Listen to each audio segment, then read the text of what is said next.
De la charte. Charte du grand mouvement citoyen pour la refondation du Togo en APG-GNC. Préambule.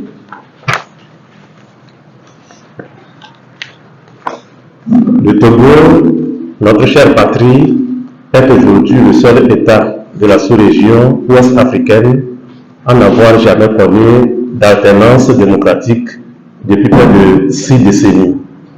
Loin de refléter une stabilité politique, cette situation est ressentie à juste titre par de nombreux Togolais comme le signe patent d'un déficit démocratique comparable à plusieurs égards à celui qui prévalait au temps douloureux du système à parti unique et qui a fini par conduire à la grave crise sociopolitique du début des années 90 dont le pays ne s'est toujours pas remis. C'est pourquoi l'instauration au Togo d'une vie démocratique normale fondée sur les principes de respect des droits des citoyens et des libertés publiques, de la primauté de l'intérêt général sur tout autre intérêt particulier, de la promotion du dynamisme économique et des avancées sociales au profit de tous demeure l'objectif constant de la lutte qui mène inlassablement le peuple togolais. Jusqu'à ce jour, la situation ne s'est guère améliorée. Bien au contraire, la crise politique et sociale s'est exacerbée d'année en année par la combinaison de 3 facteurs. 1. Le régime politique qui a le contrôle de l'appareil de l'État et qui gouverne le pays depuis plus d'un demi-siècle utilise toutes sortes d'artifices, notamment la violence, la terreur, la corruption, la manipulation, des résultats des scrutins, le verrouillage de toutes les institutions pour conserver le pouvoir. 2. Les partis politiques d'opposition qui prônent le changement se sont employés à se combattre plutôt qu'à affronter ensemble le parti au pouvoir. Ils n'ont donc pas réussi à saisir les nombreuses opportunités qui se sont présentées pour créer les conditions de l'alternance, provoquant ainsi découragement et désespoir chez nos compatriotes de l'intérieur et de la diaspora. Et certains de nos compatriotes en font un alibi pour renoncer à la lutte d'émancipation engagée, pour nous libérer de la dictature et choisissent plutôt de profiter de quelques prébendes du pouvoir.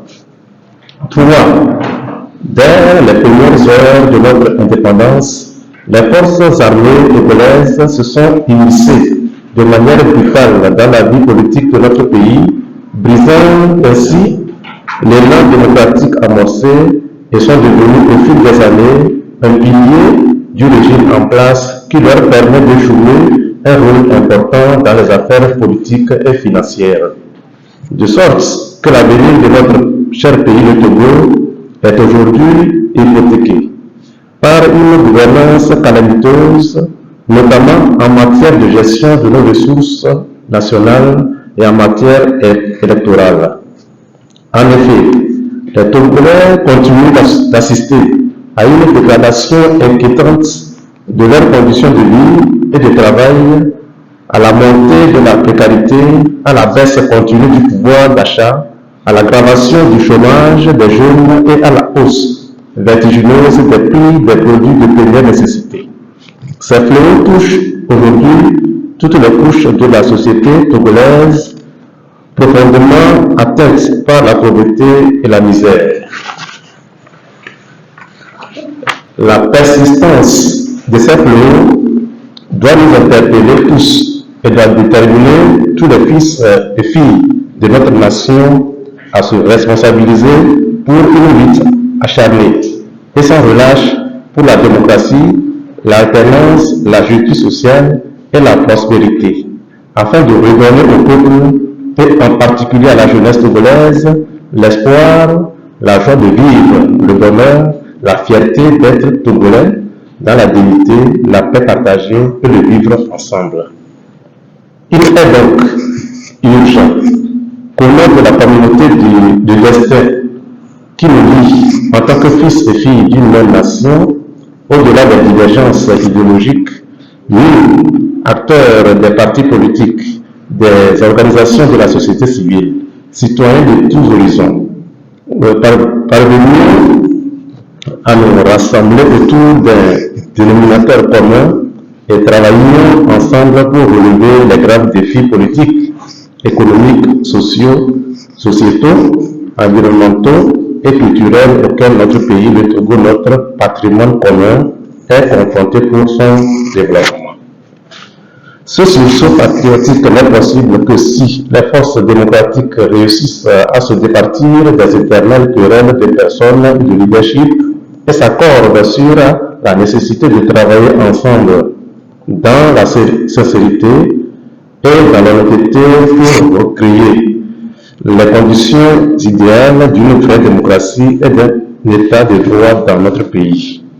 L'indispensable travail de changement de mentalité et de comportement qui nous incombe devra être d'abord individuel et ensuite collectif pour être efficace et nous permettre d'inculquer en nous-mêmes et à nos compatriotes le sens civique et patriotique nécessaire au développement politique, économique et social du Togo nouveau que nous voulons construire. Les Togolais l'ont bien compris et n'ont eu de cesse d'appeler toutes les organisations œuvrant pour le changement à s'unir autour d'une vision stratégique prenant en compte les intérêts vitaux de la nation. C'est pour répondre à cet appel que nous, organisations de la société civile, partis politiques et personnalités indépendantes, demeurant au Togo et à l'étranger soucieux de la bonne gouvernance, du partage équitable de la richesse nationale et d'une transformation structurelle positive au monde du Togo, avons décidé de nous regrouper dans un grand mouvement citoyen régi par la présente charte. Article 1. Article 1. Création. Il est créé par les signataires de la présente charte un mouvement dénommé Grand Mouvement Citoyen pour la refondation du Togo, si après désigné GMC. Ce mouvement n'est pas une alliance électorale. Toutefois, il contribuera à réaliser l'union des partisans du changement en vue de la constitution d'alliances électorales pour favoriser leurs chances de diverses compétitions électorales et l'alternance au sommet de l'État. Article 2. Objectif du GMC. Le GMC vise à promouvoir la démocratie, l'état de droit et la justice sociale au Togo et une responsabilité citoyenne pour la refondation de la République. Il en découle les objectifs spécifiques ci-après. Promouvoir la culture démocratique à travers des actions d'éveil de conscience et œuvrer à la formation d'un nouveau citoyen togolais pleinement conscient de ses droits et devoirs. Œuvrer au respect des droits humains individuels et collectifs et des libertés publiques. Lutter pour la bonne gouvernance du pays au profit de tous. Œuvrer à l'instauration des conditions d'organisation d'élections libres, transparentes et équitables. Contribuer à la recherche des pistes de solutions aux grands enjeux et défis auxquels notre pays est confronté pour son développement économique, social et culturel. Œuvrer à l'émergence de notre effective souveraineté politique, économique, financière et culturelle. Œuvrer à la promotion d'une intégration sous-régionale et continentale impliquant les populations. Article 3. Membres.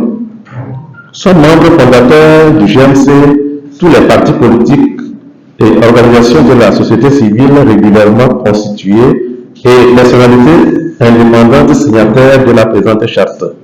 Pour devenir membre du GMC, tout parti politique, organisation de la société civile régulièrement constituée et tout citoyen qui partage ses objectifs et s'engage à respecter les règles définies dans la présente charte. Toute demande d'adhésion au mouvement doit être soumise aux membres. Elle est acceptée si 2 tiers d'entre eux l'approuvent. La demande d'adhésion est adressée au coordonnateur qui la soumet aussitôt à l'approbation des membres. Article 4. Perte de qualité de membre. Tout membre peut se retirer d'un mouvement à tout moment. Le retrait d'un mouvement ne peut donner lieu à la dissolution du mouvement ou à la revendication par ce membre d'un quelconque droit à l'égard du mouvement. La qualité du membre peut aussi se perdre par exclusion conformément aux dispositions de l'article 9 de la présente charte. Article 5. Obligation des membres. Les membres du mouvement s'obligent à respecter les dispositions de la présente charte, s'abstenir individuellement ou collectivement de tout acte de compromission susceptible de porter préjudice au mouvement, s'abstenir individuellement ou collectivement de tout acte ou propos visant à mettre en cause les actions du mouvement, cultiver et entretenir un climat de confiance indéfectible d'entente cordiale, d'harmonie et de solidarité entre les membres, participer activement à toutes les activités du mouvement, respecter et appliquer les directives et les recommandations adoptées par le mouvement, être à jour de ses cotisations. Article 6. Organes. Le GMC repose sur 2 catégories de structures: les structures nationales, les structures locales. 1. Les structures nationales.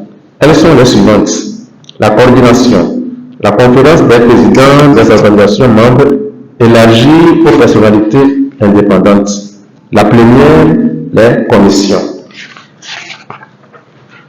La coordination, petit a, la coordination. Le mouvement est dirigé par une coordination nationale composée un coordonnateur national porte-parole, un coordonnateur national adjoint, un rapporteur adjoint, un trésorier, un chargé à la communication et à l'organisation, 3 conseillers. La coordination nationale est l'organe chargé de mettre à exécution toutes les orientations définies par la conférence des présidents. Le coordonnateur national présente et engage le mouvement auprès des tiers. Il ne peut mener des actions qu'après concertation préalable au sein de la conférence des présidents. B. La conférence des présidents. La conférence des présidents constitue l'instance décisionnelle et d'orientation du mouvement. Elle est composée des présidents des organisations membres et des personnalités indépendantes. Les réunions de la conférence des présidents sont élargies à la coordination nationale et convoquées par le coordonnateur national. Le quorum requis pour toute réunion de la conférence des présidents est fixé à la moitié de ses membres. Le membre absent peut se faire représenter par un collaborateur. Si faute de quorum, la réunion est convoquée pour une deuxième fois, elle se tient quel que soit le nombre des membres présents et peut délibérer valablement. La conférence des présidents est dirigée par le coordonnateur national ou son adjoint. Les décisions de la conférence des présidents se prennent par consensus. C. La plénière. La plénière est composée de 2 représentants de chaque organisation et des personnalités indépendantes. La plénière est convoquée par le coordonnateur national à la demande de la conférence des présidents pour recueillir son avis sur tous les sujets afin d'orienter les décisions. 2. La commission. Pour l'atteinte de ces objectifs du mouvement, la conférence des présidents est habilitée à mettre en place toutes les commissions qu'elle jugera nécessaires dans la cellule stratégique chargée des questions de stratégie. Ces commissions seront composées de personnes désignées par la conférence des présidents au sein des membres du mouvement. Elles peuvent, selon les besoins, faire appel à des compétences ou à des expertises extérieures du mouvement. Merci. 2. Les structures locales. Pour permettre une forte adhésion des citoyens aux objectifs qu'ils s'est fixés et les mettre à contribution pour l'atteinte de ces objectifs, le mouvement mettra en place une coordination locale dans chaque commune du Togo et les coordinations au sein de la diaspora. Article 7. Fonctionnement. La conférence des présidents se réunit chaque mois de façon ordinaire. Elle peut tenir des réunions extraordinaires lorsque les circonstances l'exigent. La première se réunit une fois tous les 2 mois. Elle peut, en cas de besoin, se réunir en dehors de cette période à la demande de la conférence des présidents. Article 8. Financement. Les financements des activités du GNC sont réalisés par les contributions mensuelles ou exceptionnelles de chaque membre. Ils peuvent également provenir des appels de fonds aux populations, aux personnes physiques ou morales, à condition que ces dons n'entachent pas les dépendances du mouvement. Le taux des cotisations est fixé par la conférence des présidents. Article 9. Sanctions. Tout manquement par un membre aux règles définies dans la présente charte est sanctionné par un appel à l'ordre, une suspension ou une exclusion. Les manquements susceptibles d'entraîner une sanction sont soumis à la commission de discipline qui, après audition du mise en cause, établit un rapport à l'attention des membres. La décision est prononcée si les 2/3 des membres le décident. Article 10. Disposition finale. Les points non réglés par la présente charte seront soumis à la délibération de la conférence des présidents. Article 11. Modification. La présente charte peut faire l'objet de modifications si la conférence des présidents le décide par consensus ou à la majorité des 2/3 de ses membres. Article 12. Dissolution. La dissolution du mouvement ne peut être prononcée que par les 4/5 de la conférence des présidents convoqués à cet effet par le coordonnateur. Article 13. Date d'entrée en vigueur. La présente charte entre en vigueur à la date de son adoption.